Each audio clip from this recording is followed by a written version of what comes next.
નમસ્કાર, સમય સંદેશ ન્યૂઝમાંથી હું દત્તેશ ભાવસાર આપનું સ્વાગત કરું છું. કચ્છ જિલ્લામાં જે સફેદ નમકનો કાળો કારોબાર ચાલી રહ્યો છે, એ કાળો કારોબાર લોકોને કરોડપતિ બનાવી રહ્યો છે, પરંતુ એ નમક ક્યાં કને પકાવવામાં આવે છે એ પણ વિચારવાનો પ્રશ્ન છે.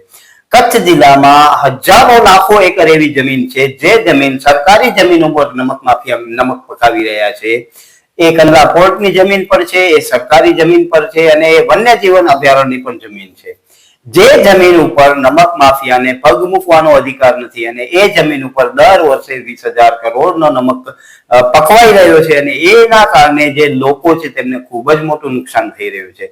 આપણી સાથે ડાયાભાઈ છે અવેલેબલ. ડાયાભાઈ સાથે આપણે ચર્ચા કરશું કે ડાયાભાઈ શું પ્રશ્ન છે. ડાયાભાઈ, સફેદ નમકનો કારોબાર છે, જે કડોલ છે એની આસપાસનો વિસ્તાર છે, જે વન્યજીવન અભયારણ્યની જમીન છે, એનામાં નમક માફિયા નમક બનાવી રહ્યા છે, અને વન વિભાગ અને જિલ્લાના સત્તાતંત્રો મૌન છે. જી સર, દત્તેશભાઈ, આજે બધું તંત્ર આખું મૌન છે. એ આપણને ખબર નથી પડતી કે હવે શું કરવા માંગે છે તંત્ર, શું નથી કરવા માંગતું. એનાથી મહત્વનો મુદ્દો એ છે કે આજે સમજી લો કે આપણા રણ વિસ્તાર, અભયારણ્ય વિસ્તાર છે, જે આપણા વિદેશી પંખીઓ આજે કુંજ કહેવામાં આવે, આવા તો ઘણા અનેક જનાવરો આપણે વસવાટ કરતા હોય છે. આપણે શિયાળુ સત્ર આવે ને, શિયાળુ સિઝન ની અંદર ઘણા આવા પક્ષીઓ આપણે શિયાળાની મજા માણવા આવતા હોય છે. આજે લગભગ સમજી લો કે 4-10 વર્ષથી તો કોઈ આપણને જનાવર કોઈ જોવા મળતું નથી. તો હવે એ જનાવર ક્યાં વસવાટ કરે છે? ખેડૂતના ખેતરોમાં. હા, તો ખેડૂતના ખેતરો સાચવે છે એ સારી વાત છે, એવું નથી, પણ એ સાચવે છે. પણ ખેડૂતે કેટલો સાચવશે? કેટલો ખેડૂત ચાલશે, ખેડૂત બિચારો છે. હવે દત્તેશભાઈ આયા તો થપ્પડ મારતા ગયા, કોઈ પણ આવે એને થપ્પડ મારતો જાય. એગ્રાવાળો થપ્પડ મારે, વેપારી થપ્પડ મારે, છેલ્લે વધુ ઘટ્યો તો કુદરત કેવા મારો વારો તો હું એક થપ્પડ મારું.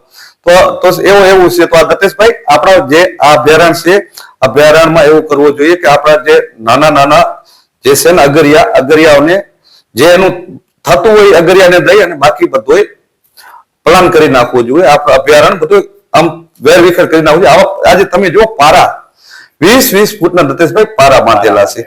આજે ખેડૂતોના ખેતર સુધી આપણે જોયેલ જ છે, ખેડૂતોના પાણી કેટલા ભરાયેલા છે, આપણે અગાઉ જોયેલ જ છે.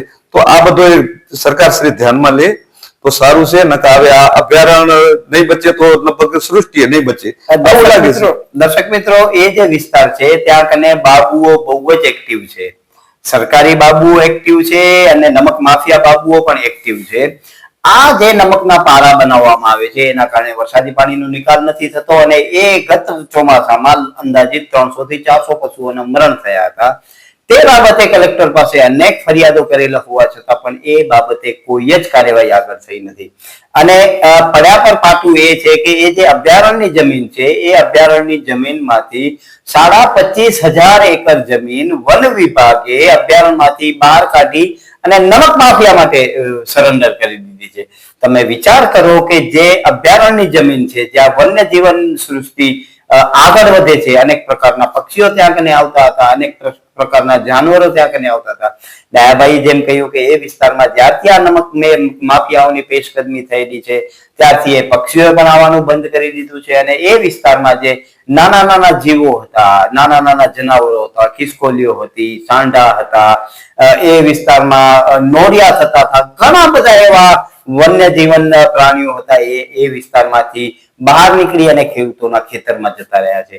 તો તમે વિચાર કરો કે એ જે પશુઓ છે એને નુકસાન થાય છે અને ખેડૂતોને પણ નુકસાન થાય છે. પરંતુ આ જે નમક માફિયા બાબુઓ છે, બંને જગ્યાએ બાબુઓ છે, એ બાબુઓ સરકારી જમીન ઉપર દર વર્ષે 20,000 કરોડનો નમક પકવી અને પ્રકૃતિને કેટલું મોટું નુકસાન કરી રહ્યા છે એ પણ આપણે વિચારવાનું છે. તો ડાયાભાઈ, હવે આનો શું રસ્તો કરો? કેમ કે આ પ્રકૃતિ નહીં બચે, આપણી જો આ નહીં બચે, અભયારણ્ય નહીં બચે, આ નહીં બચે તો જીવન નહીં બચે. સરળ છે. આપણું ઓક્સિજન પણ આપે છે, આપણે આ બધું સૃષ્ટિ આપે છે અભયારણ્ય. જો આ સૃષ્ટિ નહીં રહે, સૃષ્ટિનો જો આપણે એકદમ વેરવિખેર કરી નાખશું તો આપણું જીવન નહીં રહે. જીવન જરૂરિયાત વસ્તુ બચાવવું એ એક મહત્વનું ચીજ છે. અને પછી આ મીઠા બાબુઓને હવે હટાવે સરકાર તો સારું છે. નકા ન છૂટકે દત્તેશભાઈ, ન છૂટકે હવે પ્રજાને ઉતરવું પડશે, એવું મને મારા અંદર આત્મા કહે છે કે પ્રજા આમાં ઉતરશે હવે. અને સરકારી બાબુઓને જ્યાં ખોટું પડશે એનાથી સરકારે સમજી જાય, તંત્ર સમજે તો સારું છે. જ્યાં સુધી ગામ લોકો કે બીજા કોઈ આપણે માણસો જો એનામાં ઇન્વાઇટ થશે તો પછી ન થવાની થશે દત્તેશભાઈ. બિલકુલ સાચી વાત છે. દર્શક મિત્રો, તમને કહી દઉં કે આજે નમક માફિયા બાબુઓ છે એમની એટલી દાદાગીરી છે કે વન વિભાગ એ અભયારણ્યની જમીનમાં દબાણો દૂર કરવા જાય ત્યારે એમના ઉપર ગાડીઓ ચડાવી દેવામાં આવે છે, એમને મારવામાં આવે છે, તેની એફઆઈઆરો થાય છે. આજે સામાન્ય દબાણ હટાવવામાં સુરાજે તંત્રો છે, પોલીસ વિભાગ સીઆરપીએફ ને લઈને જાય છે, પરંતુ આ નમકના બાબુઓ છે એમનો દબાણ તોડવાની કોઈની તાકાત નથી. ગમે એટલા મોટા મોટા સરકારી તંત્રો આવે એમની સામે વમણાટ સાબિત થાય છે અને એનું પરિણામ ઈ આવે છે કે આ દબાણો દર વર્ષે હજારોની એકરમાં વધતા જાય છે અને અભયારણ્યને ખૂબ જ મોટું નુકસાન થઈ રહ્યું છે.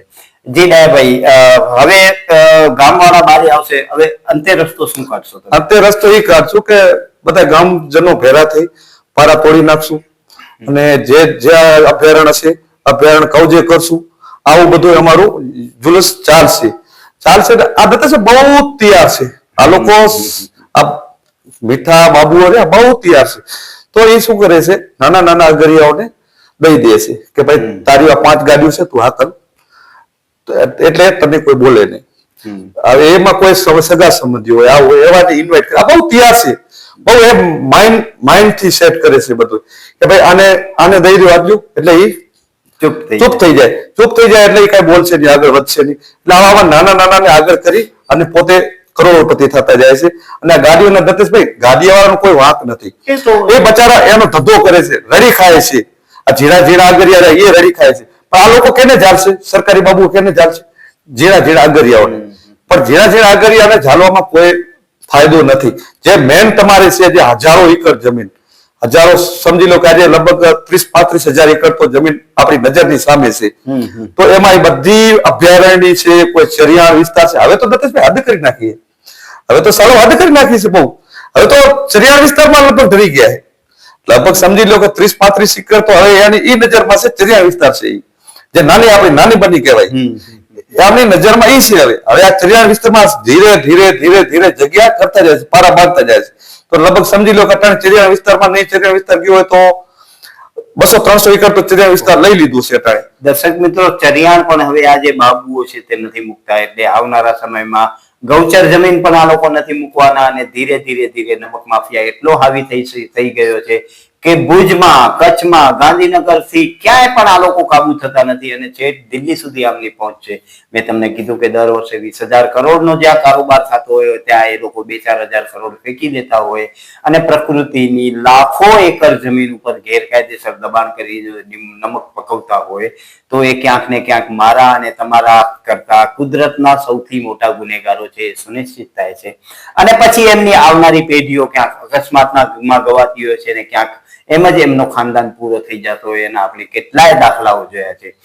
પરંતુ હકીકત એ છે કે આજે સરકારમાં બેઠેલા બાબુઓ છે અને જે આ ભૂમાફિયા બાબુઓ છે એ બંને બાબુઓની સાંઠગાંઠના કારણે પોતે તો દર વર્ષે કરોડો કમાય છે પરંતુ પ્રકૃતિને ખૂબ જ મોટું નુકસાન કરી રહ્યા છે. એવા તમામ દ્રશ્યો પ્રસ્થાપિત થયા છે. નમસ્કાર, સમય સંદેશ ન્યૂઝમાંથી હું દત્તેશ ભાવસાર. તમને અમારી સ્ટોરી સારી લાગે તો લાઈક કરો, સારી ન લાગે તો અમને સૂચન આપો, પરંતુ સબસ્ક્રાઇબ કરજો જરૂર.